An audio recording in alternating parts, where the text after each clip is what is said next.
Alrighty, I just recorded this and my PC crashed the millisecond that I finished oh my god. It deleted a bunch of stuff. Jesus Christ. Okay. Deleted all my recording things. I already was not in a good mood, so that's pretty good. Pretty cool. Alright, so let's see if we can run through these. You can buffer light kick into heavy DP. You can also buffer like crouch jab and this other crap, but similarly, you can also buffer all of your lights into EX moves like that. Most prominently, again, I still think v6.1 is the way to go. Beyond that, so all lights, light punch, crouch light punch, and light kick, you can buffer. Beyond that, I was wrong about the optimal conversions off of this. So if you get this, you land this high enough, you go into medium shoulder. Both routes that I'm going to show are not very consistent. There we go. There you go. But if you double dash there on normal recovery, you're only +1, which might limit your options, so to speak. Oh, crap.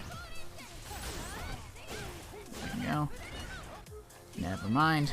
If you get it off of a normal, it should be fine.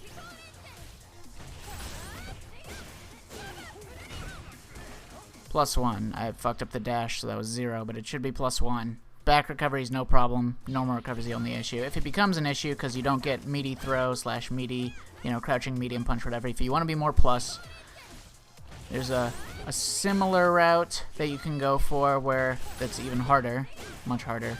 There, you do that, and then you can double dash, and you're much more plus. You're like +6 on normal recovery. Has slightly less corner carry because you're using light shoulder instead of medium shoulder. Again, the trick is to walk forwards until just the last moment, and then you can get it. There we go. So that'll let you get better meaties in the situation, but it's not the more optimal one. Let's see, and yeah, all those things you can get off of buffers of lights in neutral or hit confirms of low forward. Let's see, I had a gimmicky idea to use Tiger Knee, Instant Air, V-Skill to... It doesn't really matter, it's not a very good idea. I was thinking of using the active frames of the projectiles to beat normals and footsies, but the problem is, sometimes it is rewarding, sometimes it'll like catch a limb, it beats all limbs, like if the opponent pokes into you while you're doing that, they lose, they get hit, but it's not the safest thing. They can whiff punish, it's kinda safe, but it's, they can space themselves out and like sweep underneath it or something. But so it is whiff punishable, but the main issue is that most of the time it'll clip them awkwardly or clip them in such a way you're only going to be like +1, +2, +3 afterwards. You're not going to be able to get a conversion. Sometimes you're +10 or 11, most of the time you're not. So it's not really that worth giving up your V-skill charge. It's not that hard to get another V-skill charge, but like you want to look for the big conversions like that. Beyond that, I feel like people should know this, but I haven't seen any of the Akira players do this. When you land light Rekka into heavy Rekka in the corner, you can do an EXDP afterwards. It's not just like, super or nothing. You do have a conversion afterwards. Let's see, gimmicks, I just wanted to clarify that this crouching heavy punch into light shoulder whiff to get like a pseudo like, ooh, which side am I going to be on? It is plus. It doesn't say it on here, like if I do crouch heavy punch into whiff shoulder, it says like -1 or something a lot of the times. That's a lie. You are plus here. Beyond that, like, I wanted to say that Trigger 2 will never give you a more optimal conversion in the corner than you could have got. Like, if you stun the opponent, you're better off not spending any Trigger 2 if you're already in Trigger 2. Just do like some basic conversion like that. Trigger 2 routes, especially the long combos, they have a lot of scaling because this hit sucks in the corner because you can't hardly get anything to hit afterwards because every attack you do goes underneath the opponent. So if I walk backwards, see, it sucks. One thing to note, you can land EXDP after it, but EXDP only does 140 damage, 150 stun. EX Shoulder does 140 damage, 200 stun, so it's inherently better. If you time this correctly, you can land it, which is just better than doing the EXDP. It's a little bit harder, but it is better. Mainly with Trigger 2, you're going to be looking at like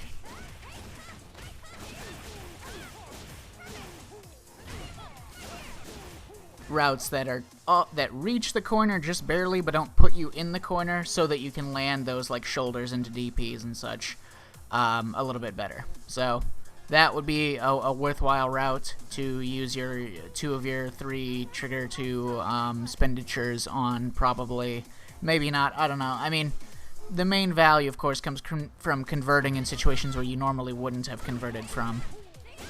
But it's not great for super long, resource-heavy combos. Neither of her triggers are, actually. I mean, you can get slightly more optimal damage by, like, a post-stun combo with this trigger.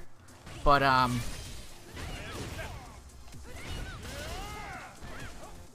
not by much. Let's see, the default way that you bait out anti-airs is not to like do it like here, because there's always going to be, you're either so low that most anti-airs can reach you anyways when you activate the thing, or you're so high that they can just sort of, they can stand block, but then when they see that you're not going to let it rip, they can just crouch and it won't hit them crouching, and then it won't work.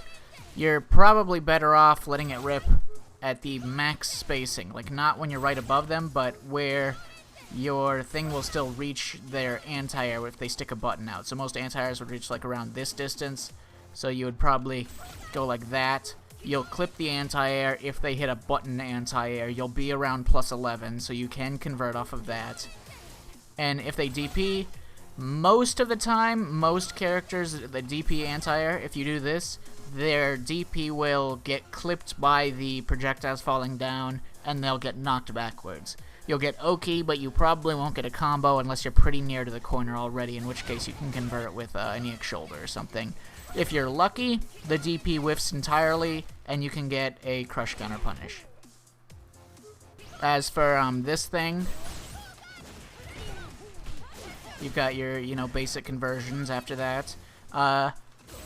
Notable that you can do this as a wake-up option. I mean, it is like, like how, a Dulcim player might do wake up instant air gale.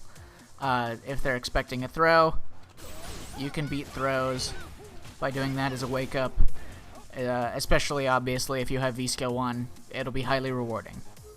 I saw Mago doing a thing where Mago would, like, jump at around this range where he'd, like, threaten a cross-up, right? But instead, he just, like, lets this rip right away. And then it's plus enough to convert off of it most of the time, especially if he's in the corner. What this does, because one of the main problems with this is if the opponent stays crouching, it's difficult to hit them with it. So yeah, this will let you, if you jump forwards, it'll bait them into walking forwards to try to get underneath it. Therefore, they will be standing. Therefore, they will walk straight into this as it's coming down. You can convert off of it. It's pretty good. It seems to work. Seems to work very well for Mago. Every time he's done it, it's worked. So that I've seen, at least. Then beyond that, we have like a couple of other things, many of which might escape me. After forward throw in the corner, you can do a light shoulder for a meaty. If they're standing, you can get a light kick afterwards if it hits. If they're crouching, you get a very big, juicy conversion. And it's -1 on block, so it's pretty decent. Not bad if you're expecting some buttons on their wake up, especially since it's, auto-timed. I think the Mago players with the most sauce, I think the best Mago players right now, if you want to look at specific tech, would probably be Momochi and Mago from what I've seen. Momochi is probably the best with V-Skill 2. He lands it more consistently in matches than any other Akira player that I'm looking at. Like, I'll watch Punk play matches, and he doesn't land a single one for, like, multiple sets in a row. Target combos or the raw V-Skill 2, where Momochi's landing it constantly. Mago, probably the best with V-Skill 1, lands it all the time, converts off of it beautifully. He's pretty optimal. I would say Mago has the most sauce. The only thing that I haven't that is like has a huge reward from it that I haven't seen them do is the anti-air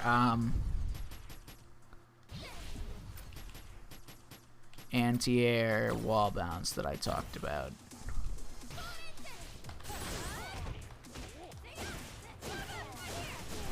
So, those conversions, those, more optimal anti-air conversions, still haven't seen those applied yet.